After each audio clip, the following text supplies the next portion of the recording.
Poem pe suflet. În fiecare noapte simțeam cum mă prelind printre zăbrelele sufletului tău. Transformat în lumină? Sau eram doar energie? Poate numai chemarea ancestrală de neuri.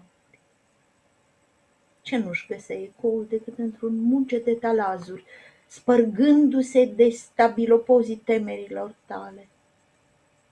Bariere între a dori și a simți cu adevărat.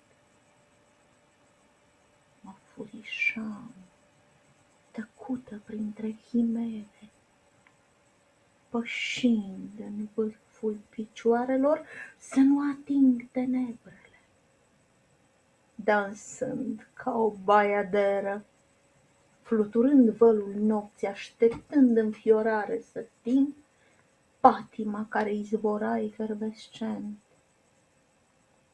din focul macilor înfloriți, sub lumina roșie a lunii, ca un poem pe suflet.